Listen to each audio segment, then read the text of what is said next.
Assalamualaikum warahmatullahi wabarakatuh. Saya atas nama Abdul Qasim, kelas X 4D dengan NIM 2304010010083. Di sini saya akan menjelaskan tentang materi perpajakan.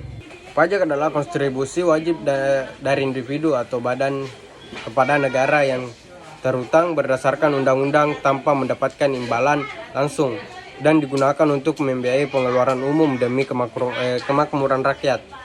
Nah, klarifikasi pajak. Pajak dapat diklarifikasikan berdasarkan beberapa kriteria lain. Pertama itu berdasarkan subjek dan objek pajak. Pada subjeknya dikenakan berdasarkan keadaan atau kondisi wajib pajak seperti pajak penghasilan atau PPh. Pajak objektif dikenakan berdasarkan objek pajak tanpa memandang kondisi wajib pajak seperti pajak pertambahan nilai atau PPN. Yang kedua berdasarkan sistem pemungutan. Pajak langsung, pajak yang bebannya ditanggung oleh wajib pajak dan tidak dapat dialihkan seperti pajak penghasilan atau PPh.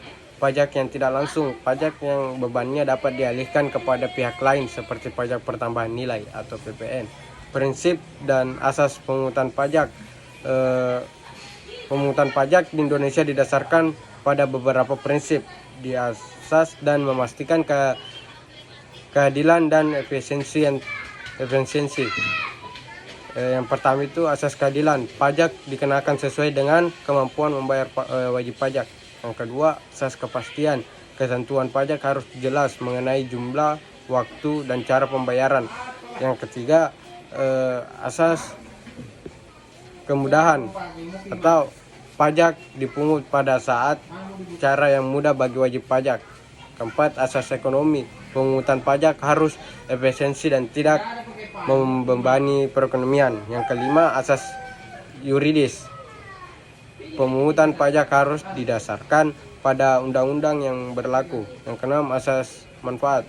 Hasil pajak yang digunakan untuk kepentingan umum dan meningkatkan kesejahteraan rakyat. Yang ketujuh, asas daya pikul atau pajak dikenakan berdasarkan kemampuan finansial wajib pajak. Nah, selanjutnya itu sistem pemungutan pajak. Di Indonesia terdapat beberapa sistem pemungutan pajak. Yang pertama itu wajib pajak memperhitungkan, membayar dan melaporkan sendiri pajak terhutang.